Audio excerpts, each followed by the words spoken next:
Hi students, welcome to simple maths. இன்றைக்கி நம்ம இந்த வீடியோவில் 9ஆம் வகுப்பு கணிதம் பயிற்சி 3.5 உள்ள ஃபஸ்ட்டு கொஸ்டின் பார்க்கலாம். இதுக்கு முன்னாடி உள்ள பயிற்சி கணக்குகள் உங்களுக்கு வேணும்னா நம்மளுடைய சேனலில் ப்ளேலிஸ்ட்டில் 9th மேக்ஸ் சாப்டர் 3 அப்படிங்கிற ஹெட்டிங்கில் எல்லா வீடியோவும் இருக்குது.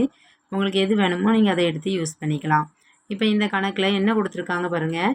பின்வருவனவற்றை காரணிப்படுத்துகன்னு கொடுத்து 2 கணக்கு கொடுத்துருக்காங்க. இப்போ இதில் காரணிப்படுத்துக அப்படின்னா என்னென்னா, இங்கே கொடுத்துருக்கிற ப்ளஸில் இருக்கிற ஒவ்வொரு உறுப்பும் நம்ம வந்து காரணிகளாக எழுதணும். ஓகேவா? இப்போ இதில் 3 உறுப்புகள் இருக்குது. இந்த 3மே ப்ளஸில் இருக்குது. நம்ம வந்து பெருக்கலினுடைய அமைப்பில் எழுதிட்டோம் அப்படின்னா அதுதான் அதனுடைய காரணின்னு சொல்லிடலாம். ஓகேவா? இப்போ இதில் நமக்கு 3 உறுப்புகள் இருக்குது. இப்போ இந்த 3 உறுப்புகள்லையும் நமக்கு ஏதாவது காமனாக பொதுவாக இருக்குதா அப்படின்னு சொல்லி பார்க்கலாம். இப்போ இதில் 2 இருக்குது, இங்கே 4 நம்ம எப்படி எழுதலாம்னா 2 × 2ன்னு எழுதலாம். 8 வந்து 2 × 4ன்னு எழுதலாம். ஓகேவா? அப்போ இந்த 3 டேர்ம்லையுமே நமக்கு 2 அப்படிங்கிறது காமனாக இருக்குது. அடுத்தால பாருங்கள், இங்கே a², இங்கேயும் a² இருக்குது, இங்கேயும் a². ஸோ a²ஐயும் நம்ம என்ன செஞ்சிடலாம், காமனாக எடுத்துடலாம். ஓகேவா? வெளியில் எடுத்துட்டோன்னா மீதி என்ன இருக்கும் பாருங்கள். இதில் 2 a² நம்ம வெளியில் எடுத்தாச்சு.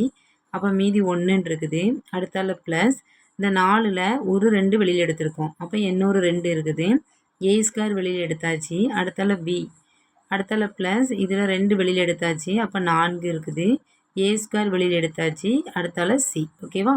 இப்போ இதை விட நம்ம என்ன சுருக்கி எழுத முடியாது. ஸோ இதுதான் அதனுடைய காரணிகள்.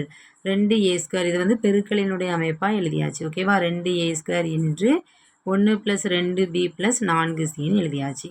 இப்போ இதே இதில் செகண்ட் கொஸ்டின் பாருங்கள். கொஸ்டினில் என்ன கொடுத்துருக்காங்க, AB - AC - MP + MCன்னு கொடுத்துருக்காங்க. இப்போ இதில் வந்து 4 உறுப்புகள் இருக்குது. ஸோ இதை நம்ம 2 உறுப்பாக நம்ம பிரிச்சுக்கலாம். இந்த 2 ஒரு உறுப்பு, இந்த 2 ஒரு பேராக எடுத்துக்கிறோம். இப்போ இந்த 2லையும் எது காமனாக இருக்குதுன்னு பாருங்கள். ஏங்கிறது காமனாக இருக்குது. ஸோ ஏயை வெளியில் எடுத்தாச்சு. அப்போ மீதி என்ன இருக்கும், இங்கே B இருக்கும். அடுத்தால மைனஸ், ஏயை வெளியில் எடுத்தாச்சு. அப்போ சின்னு இருக்குது. அடுத்தால இதில் மைனஸ், இங்கே 2லையும் m வந்து காமனாக இருக்குது, வெளியில் எடுத்துருவோம். இதில் மைனஸ் எடுத்தாச்சு, m எடுத்தாச்சு. அப்போ இங்கே b மட்டும் இருக்குதும். இதில் ப்ளஸில் ஒரு மைனஸ் வெளியில் எடுத்திருக்கோம். அப்போ இன்னொரு மைனஸ் இருக்கும். m வெளியில் எடுத்தாச்சு, மீதி c. ஓகேவா?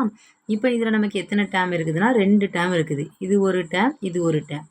அப்போ இந்த 2லேருந்து நம்ம எது காமனாக எடுக்கலாம்னா அந்த ப்ராக்கெட்டுக்கு உள்ள b - cங்கிறத நம்ம காமனாக வெளியில் எடுத்துருவோம்.